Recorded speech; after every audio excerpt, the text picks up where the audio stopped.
కావాలి, దేవుని దగ్గర మెప్పు పొందుకున్నటువంటి వారు కావాలి. అందుకే చూడండి, బీదలకు ఇచ్చేవాడు ఆయన కనికరాన్ని పొందుతారు.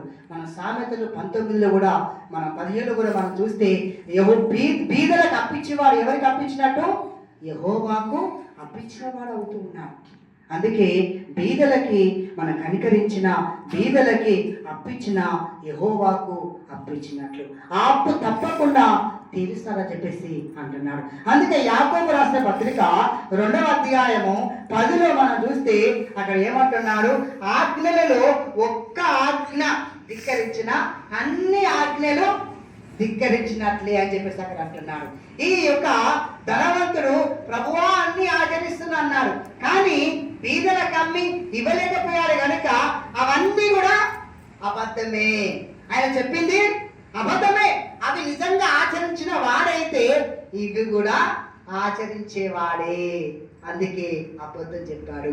చిన్ననాటి నుండి నేను పాటిస్తూనే ఉన్నా, అనుసరిస్తూనే ఉన్నా, నేను జీవిస్తూనే ఉన్నా అని అబద్ధం చెప్పాడు.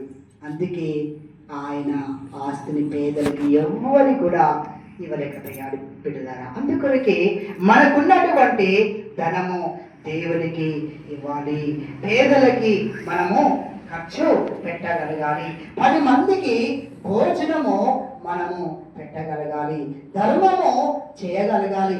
ఎందుకంటే దేవునికి ఇష్టమైనది ఏంటిది? ఏంటిదమ్మా దేవునికి ఇష్టమైనది? ఇష్టమైన పని ఏంటిది? హెబ్రీయులకు రాసిన లేఖ 13వ అధ్యాయము 16వ వచనము. హెబ్రీయులకు 13:16.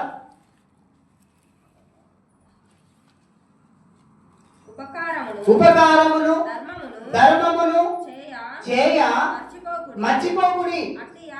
అట్టి యాగములు దేవునికి ఇష్టమైనవి. దేవునికి ఇష్టమైనది ఏంటిదట?